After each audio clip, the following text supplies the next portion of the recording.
वाहिगुरु जय श्री राम। प्यारी साध संगत, ये साक्षी ये एक सच्ची घटना है। इंडिया में गुरु बता रहे थे सत्संग में कि ये जो है ना हमारी आंखों देखी घटना है, स्टोरी है। तो एक सेठ था, बहुत ही उसके पास धन भी था, सेठ था।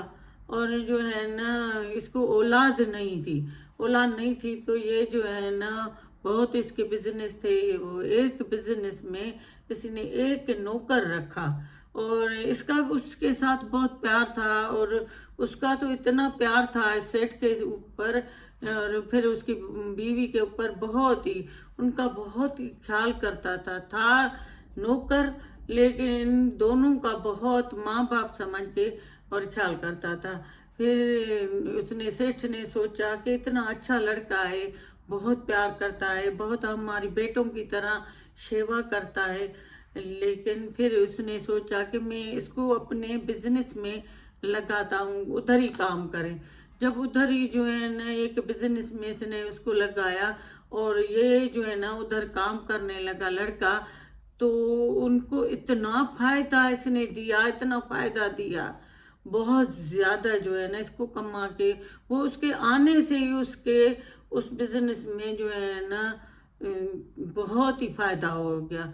इनका नसीब इतना अच्छा था लड़के का, जो उनका भी अच्छा नसीब बना दिया।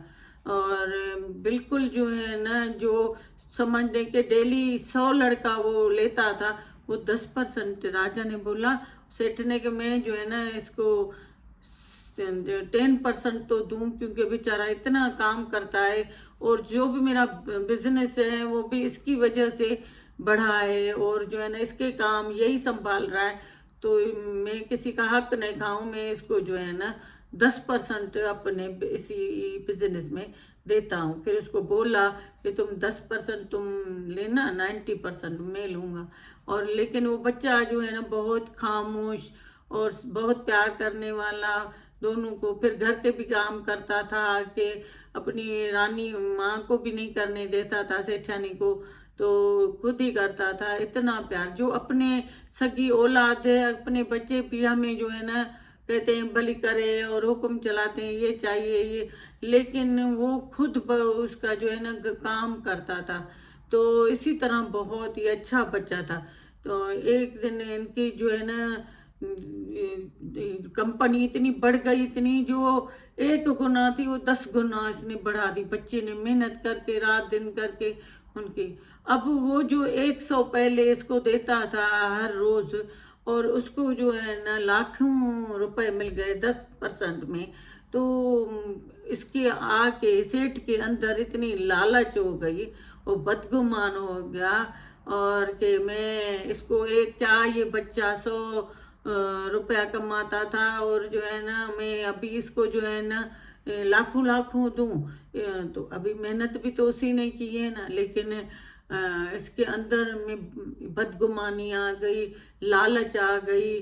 और उस बच्चे को जो है ना आस्ते आस्ते करके किसी डॉक्टर से बात की उसने, कि डॉक्टर को बोला कि ऐसे करते हैं, उसको कोई होगा दोस्त सेठ जो था, तो फिर उससे मिल के ना इसको बाहर दूसरे शहर में लड़के को लेकर गए और उसको जो है ना जाके डॉक्टर के साथ मिलके और पॉइजन की जो है ना इसको इंजेक्शन लगाई और इस बेचारे की डेथ हो गई। फिर उसने ना उनके माँ बाप को फोन किया और उनको बताया कि आपका बच्चा जो है ना वो बीमार है और हम लोग डॉक्टर को दिखा रहे हैं। फिर कुछ दिन गुजरे, फिर से उसने फोन करके उनको उनके पेरेंट्स को बताया कि थोड़ा बहुत ज़्यादा सीरियस हो गया है, लेकिन आप लोग तो नहीं आ सकेंगे, दूर है, हम लोग शहर लेकर गए हैं, आप टेंशन नहीं ले, मैं इसको देखूंगा और जो है ना आप फिक्र ना करें।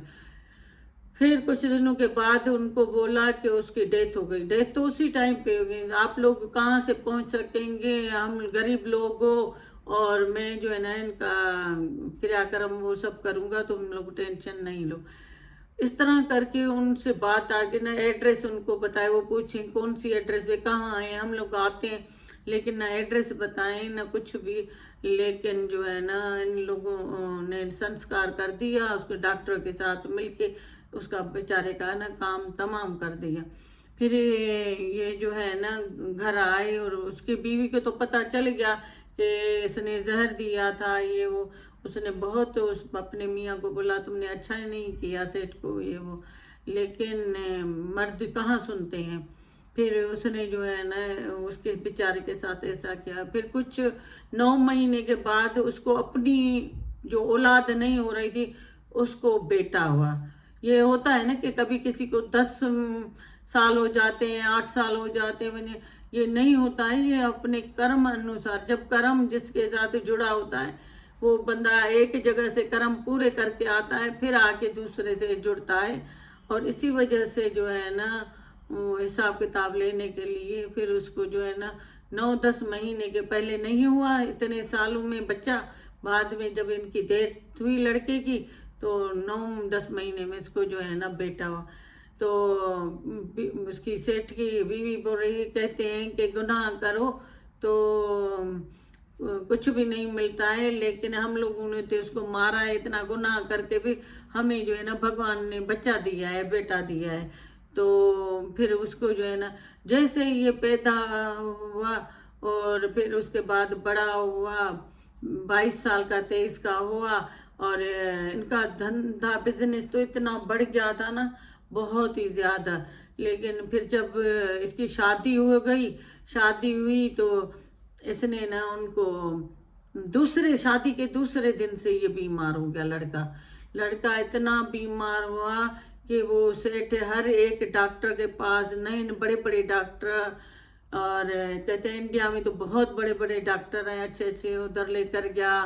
और बेटे को दिखाने के लिए डॉक्टरों के पास बहुत खर्चा किया, अपना बिजनेस उसका ख़त्म हो गया, इतना पैसा लगा अपने बेटे के ऊपर, क्योंकि पहले कोई औलाद नहीं हो रही थी, अभी औलाद हुई है तो उसको बचाना तो है ना। तो फिर उसने अपनी बिजनेस ख़त्म कर दिया, उसने अपने जो है ना घर, अपनी गाड़ियाँ सब कर बेच के और इसके ऊपर लगाते गए लगाते, लेकिन इसको आराम नहीं मिला। बड़े से बड़े डॉक्टर उसने किए लेकिन इसको फ़ायदा नहीं हुआ किसी तरह भी। फिर यही जाके किराए के घर में छोटे से मकान में रहा। और फिर कुछ अरसे में ये जो है ना सेठ इसके बीमार जो था बहुत, तो उसके आगे बैठा हुआ था और देख रहा था कि मेरा बेटा देखो कैसे बीमार हो गया है और कितनी तकलीफ में आ गया है, क्या हुआ है, बेटे से पूछ रहे थे। तो वो बेटा जो है ना उसका देख के और उसको हंस रहा था। तो वो बोल रहा था कि क्यों ये मुझे हंस रहा है देख के। फिर उसको शक्ल उसी नौकर की नज़र आ गई उसी में। फिर वो जैसे देखे तो वो उसको नौकर नज़र आ रहा था उसी शक्ल में। फिर उसने कहा कि ये मेरे से हिसाब किताब, मैंने जो इसको मारा था तो वो हिसाब किताब लेने आया है। फिर उस लड़के को पूछा, बेटा था तुम क्यों हंस रहे थे मुझे बताओ। कहते हैं कि पिता आपको पता है मैं वो ही नौकर हूँ जिसको तुमने जहर का इंजेक्शन दे के मारा था, मैं वो ही लड़का हूँ और आपके घर में आके जन्म लिया। मैंने जितनी मेहनत की, जितना कुछ किया आपके साथ, वो मैंने अपना हिसाब किताब ले लिया और सब कुछ किया है। और जो है ना तुमने मुझे बेगुनाह मारा, मैंने तो तुम्हारा बहुत ख्याल किया, लेकिन चलो ये कर्म का फल है, तो तुम भी भोगोगे, मैं भी भोग चुका और तुम भी, मेरा तुम्हारे साथ यही हिसाब किताब था, मैं भी भोग चुका हूँ और तुम भी। तो उसने पिता ने बोला कि फिर तुम अपनी बीवी को क्यों सज़ा दे रहे हो, 2 दिन हुए शादी के और वो तुम्हारी शुरू हुई है बीमारी तो आज तक तुम अपनी बीवी को क्यों तकलीफ दे रहे हो। जैसे तो पिताजी आपको पता नहीं है ना कि वो डॉक्टर जिंदा है या मर गया, वो मर गया ये उसी टाइम पे। ये जो है ना आज इतनी जो है ना ये जो खड़ी है ना मेरी बीवी, ये वही डॉक्टर है, वही जिसने मुझे इंजेक्शन मारी थी। तो ये भी रोए कि मुझे रुलाया इन लोगों ने, तकलीफ दी, तो भली रोती रहे। तो कहते हैं ये है एक कर्म का फल।